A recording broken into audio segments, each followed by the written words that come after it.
நடத்தும் தேவம் கண்மானி போல் காற்றிடுவேர்.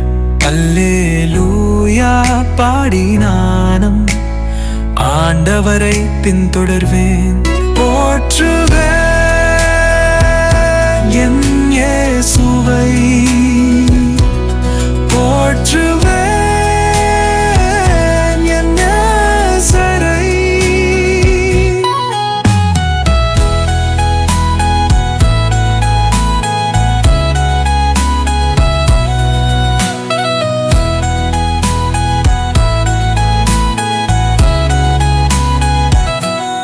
தீமைகளை நன்மையாக மாற்றி என்னை என்றும் மகிழ சேவி. துதியும் கனமும் மகிமையுமே உமக்கே செலுத்தி போற்றிடுவே. Praise the lord, hallelujah. Zion வேதாகம ஆய்விற்கு அன்போடு கூட இயேசு கிறிஸ்துவின் நாமத்தில் உங்களை வரவேற்கிறேன். இன்று தினத்திலும் எரேமியா தீர்க்கதரிசன புஸ்தகம் அதிகாரங்கள் 34 முதல் 36 அதிகாரங்களிலுள்ள வசனங்களை தியானிக்க சர்வ வல்லமையுள்ள தேவன் தாமே நமக்கு கிருபை பாராட்டுவாராக. 34வது அதிகாரத்திலே பாபிலோன் ராஜாவாகிய நேபுகாத்நேச்சாரும் அவனுடைய சர்வ சேனையும் இதோ இஸ்ரவேலுக்கு விரோதமாய் அங்கே வருகிறத காரியத்தை குறித்து நாம் பார்க்கிறோம். ஆண்டவர் தாமே ஒரு எச்சரிப்பு கொடுக்கிறார். தமது தீர்க்கதரிசியாகிய எரேமியா தீர்க்கதரிசி மூலமாக ஆண்டவராகிய தேவன் அந்த சிதேக்கியா ராஜாவுக்கு கொடுக்கிறதான ஒரு எச்சரிப்பு. இதோ நான் இந்த நகரத்தை பாபிலோன் ராஜாவுடைய கையில் ஒப்பு கொடுக்கிறேன். அவன் இதை அக்னியால் சுட்டெரிப்பான். நீ அவன் கைக்கு தப்பி போகாமல் நிச்சயமாய் பிடிபட்டு அவன் கையில் ஒப்பு கொடுக்கப்படுவாய். உன் கண்கள் பாபிலோன் ராஜாவினுடைய கண்களை காணும். அவன் வாய் உன் வாயோடே பேசும். நீ பாபிலோனுக்கு போவாய் என்று கர்த்தர் சொல்கிறார் என்று சொல்லி அங்கேயோ ஆண்டவர் தாமே சிதேக்கியா ராஜாவை எச்சரித்தார். கர்த்தர் பரிசுத்தத்துக்கு மகிமை உண்டாவதாக. தொடர்ந்து அங்கே ஜனங்கள் தேவனுடைய கற்பனைகளை மீறுகிற காரியத்தை குறித்தும் நாம் பார்க்கிறோம். எபிரேய அடிமைகளை ஆண்டவராகிய தேவன் 6 ஆண்டுகளுக்கு பின்பதாக அங்கே விடுதலை பண்ண வேண்டும் என்று சொல்லி ஒரு கட்டளையை மோசையின் மூலமாக ஆண்டவர் கொடுத்தார். யாத்திராகம் 21 அதிகாரம் மற்றும் பாகம் 15 அதிகாரத்திலே அந்த கட்டளையை நாம் காண முடியும். எல்லா அதிகாரிகளும் மக்களும் இந்த சட்டத்திற்கு கீழ்ப்படிந்து தங்கள் அடிமைகளை விடுதலையாக்கும்படி ராஜா சொன்னாலும் ஜனங்கள் அதை மீறிவிட்டார்கள். எருசலேமிலே பாபிலோனிய படையெடுப்பு எகிப்தியர் பாபிலோனை எதிர்த்து வந்தபடியினாலே தற்காலிகமாக தடைபட்டிருந்தது. அந்த நேரத்தில் யூதர்கள் தங்கள் அடிமைகளை மீண்டும் அடிமைத்தனத்துக்கு உட்படுத்தி அங்கே ஆண்டவருடைய கட்டளையை மீறினார்கள். அப்பொழுது தேவாக்கினை கடந்து வந்தது. அவர்களுடைய பிரேதங்கள் ஆகாயத்தின் பறவைகளுக்கும் பூமியின் மிருகங்களுக்கும் இரையாகும் என்று சொல்லி ஆண்டவராய் தேவன் அங்கே எச்சரிப்பு கொடுக்கிறதை குறித்து பார்க்கிறோம். ஆனாலும் ஜனங்கள் ஆண்டவருடைய கட்டளைக்கு கீழ்ப்படியவில்லை. தொடர்ந்து 35வது அதிகாரத்திலே ரேகாபியர் அவருடைய காரியங்களை குறித்து சொல்லப்பட்டிருக்கிறதை பார்க்கிறோம். இந்த ரேகாபியர் கேனியரோடும் மோசையின் மாமனாகிய எத்ராவோடும் சம்பந்தப்பட்ட நாடோடி ஜாதியினர்.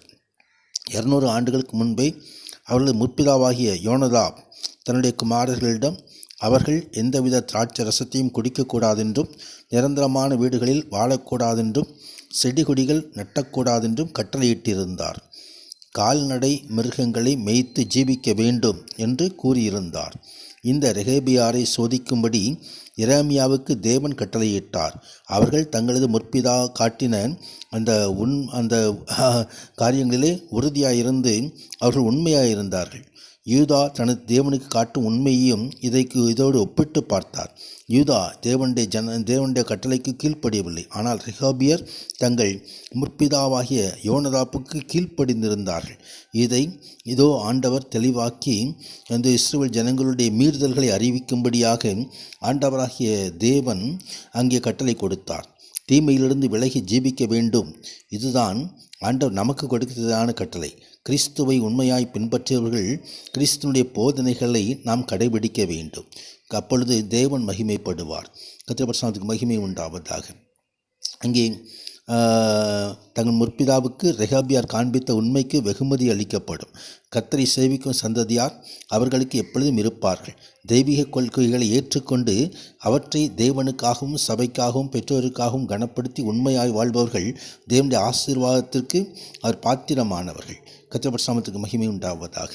தொடர்ந்து 36வது அதிகாரத்திலே ஆண்டவராகிய தேவன் எரேமியா சொன்னதான எல்லா காரியங்களையும் அங்கே பதித்து வைக்கும்படியாக ஒரு புஸ்தக சூழலை எழுதி வைக்கும்படியாக ஆண்டவர் கட்டளை கொடுத்தார். இதோ பாருக்கு என்பவன் இந்த கர்த்தர் எரேமியா சொல்லி எல்லா வார்த்தைகளையும் அங்கே புஸ்தக சூழலே எழுதி வைத்திருந்தார். அதை வாசிக்கும்படியாக ஆண்டவராகிய தேவன் கட்டளை கொடுத்தார். இந்த வாசிக்கிற காரியங்களை எழுதி வைத்திருக்கிற காரியங்களெல்லாம் ராஜாவுக்கு அறிவிக்கப்பட்ட போது அங்கே ராஜா அதை கொண்டு வர சொன்னான். எரேமியா தீர்க்கதரிசன தரிசனம் எல்லாம் ஒன்றாகப்பட்டு புஸ்தகமாக்கப்பட்டது. அதுதான் முதல் முறை. அவர்கள் அந்த காரியங்களெல்லாம் ஒழுங்குமுறையாக வாசித்து கொண்டிருந்தார்கள். அதை ராஜாவுக்கு அறிவித்த போது அந்த சுருளை ராஜா கொண்டு வர சொல்லி அந்த சுருளை எல்லாம் அக்கினியில் போட்டு எரித்து விட்டான். அதுதான் ஆண்டவருடைய கோபாக்கினைக்கு அடையாளமாய் வந்து விட்டது. அதன் காரணமாய் அமைந்து விட்டது.